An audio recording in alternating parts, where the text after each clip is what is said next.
dan Berkeanggotaan. Saya Muhammad Tamal Al-Ghani, NIM 46. Saya Roy Putra Yananda, NIM 20. Saya Radit Bernilaka, absen 16. Saya Maulana Ishak, absen 07. Saya Fadil Nagari, absen 36. Saya Dr. Fikri Yazid, NIM 15. Saya Rahmat Mamito, NIM 25. Kami dari kelompok 1 membuat tugas tentang mempresentasikan TPKS Santriwati oleh pimpinan pondok di Pekalongan. Berikut kami ingin menjelaskan. Saya ingin menjelaskan tentang kasus TPKS Santriwati oleh pimpinan Polres HKF atau Pekalongan 2022. Dan dari pelaku Abdul Karim Fadlun AKF atau AHF 54 sampai 55 tahun, pendiri atau pengasuh Padepokan atau Ponpes Padangati, Desa Simban Kulon, Kecamatan Buaran, Pekalongan. Kasus mencuat setelah narasi yaitu hamil lewat mimpi viral di media sosial. Nah, ini contoh-contoh berita acara yang ditemukan di media sosial. Lanjut, Mas. Nah, di sini ada kronologi lengkap nih seksual health. Yang pertama 2006 sampai 2025. Pelaku diduga melakukan pencabulan atau persetubuhan terhadap puluhan santriwati termasuk korban utama berinisial F. Yang kedua ada reproduction yang berisi dari bulan September 2025 korban F berhenti haid dan muncul tanda kehamilan. Awalnya ia diam karena takut. Yang ketiga ada woman girl 13 Desember 2025. Inisial F melahirkan bayi laki-laki di klinik lama Doro. Saat ditanya, korban dan keluarga sempat percaya bahwa dia hamil lewat mimpi. Oke, saya akan melanjutkannya seksual health 4 Mei 2026 kasus viral di medsos. Warga dan aktivis curiga ada kejanggalan dan pelaporan mulai mengalir ke polisi. Reproduction 27 Mei 2026 Polres Pekalongan menangkap AKF di kediamannya.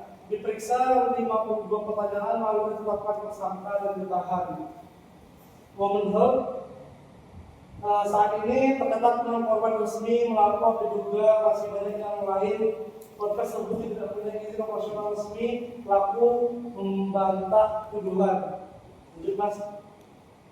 Modus operasinya itu penyalahgunaan otoritas memanfaatkan status tokoh agama atau panutan untuk mendoktrin bahwa santri wajib patuh pada guru, menolak dianggap durhaka untuk dosa.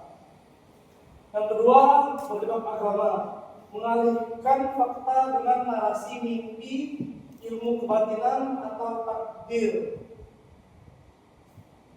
Korban dan keluarga tidak curiga. Yang nomor 3, isolasi dan intimidasi. Memanggil santri ke ruangan tertutup atau sepi, mengancam jika berani melapor. Korban merasa tidak berdaya dan takut tidak dipercaya. Oke, Mas, lanjut. Mana sih? Faktor pemicu. Lemah pengawasan, Polres beroperasi tanpa izin resmi, tidak ada standar keamanan atau pelaporan wajib. Yang kedua, kesenjangan kuasa, guru versus santri, laki-laki versus perempuan, tokoh versus anak asuh membuat korban sulit melawan.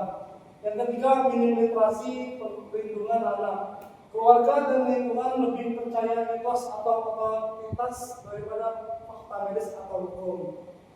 Ya, terima kasih. Selanjutnya adalah pelanggaran hukum, yaitu ada UU TPKS nomor 12 atau 2022, yaitu pencabulan, persetubuhan dengan penyalahgunaan ketergantungan dan ancaman. Lalu UU Perlindungan Anak nomor 35 atau 2014, UU Pendidikan Pesantren nomor 18 atau 2019 tidak diisi. Lalu selanjutnya adalah tindakan preventif bagi ponpes dan lembaga pendidikan. Yang pertama, mewajibkan izin operasional dan akreditasi dari Kemenang. Larang beroperasi tanpa legalitas. Lalu yang kedua, bentuk tim perlindungan anak independen.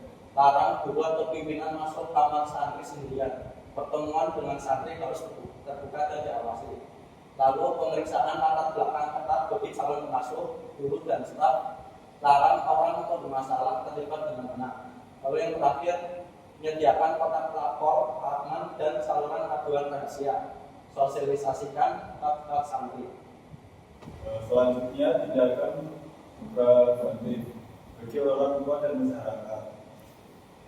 Yang pertama, regulasi integritas ponpes, profil pengasuh dan sistem pengawasan sebelum menyekolahkan anak.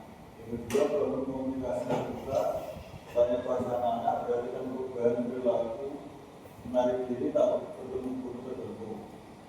Yang terakhir, tidak langsung percaya narasi mistis atau alasan tidak masuk akal. Jika ada gejala mencurigakan, segera cek medis atau hukum. Baik, selanjutnya tindakan preventif bagi pemerintah dan Kemenang. Yang pertama, lakukan audit mendadak seluruh ponpes di wilayah, cabut izin jika melanggar. Yang kedua, wajibkan pelatihan perlindungan anak bagi seluruh pengelola ponpes. Yang terakhir, buat sistem pelaporan terpadu antara Kemenang, Dinas Sosial dan Kepolisian. Terima kasih. Ini saya akan menjelaskan mengenai tindakan represif yang bisa kita ambil dari kasus tersebut. Yang pertama, yaitu proses hukum, di mana kita dapat melanjutkan penyelidikan dari semua korban anak bukti, membuka bukti medis, fisikal dan keterangan saksi. Kemudian untuk pelaku dengan hukuman maksimal sesuai Undang-Undang PPKS dan Undang-Undang Perlindungan Anak. Tambah tuntutan jika terbukti berulang dan banyak korban. Dan cabut izin dan tutup permanen pondok pesantren yang melanggar melarang pelaku selamanya bekerja dengan anak atau lembaga pendidikan. Kemudian untuk penanganan korban, kita dapat memberikan bantuan medis, psikologis, dan pendampingan hukum secara gratis dan berkelanjutan. Dan selanjutnya bisa kita lindungi identitas korban, berikan perlindungan saksi agar tidak diintimidasi. Lembaga yang pertama bertanggung jawabkan pihak yang lalai mengawasi operasional pondok pesantren tanpa izin, kemudian publikasikan perkembangan kasus secara transparan untuk mencegah terungkap fakta serupa. Yang selanjutnya adalah kesimpulan. Dari kesimpulan yang kita bahas tentang materi tersebut adalah kekerasan seksual yang dialami santriwati dalam jangka waktu yang lama menegaskan pentingnya pengawasan terhadap lembaga pendidikan, sistem perlindungan anak yang efektif, serta keberanian melaporkan dugaan kekerasan. Penanganan kasus perlu dilakukan secara menyeluruh melalui proses hukum yang tegas terhadap pelaku, perlindungan dan pemulihan bagi korban, serta evaluasi dan pengawasan yang lebih ketat oleh pemerintah agar kejadian tersebut tidak terulang kembali. Sekian.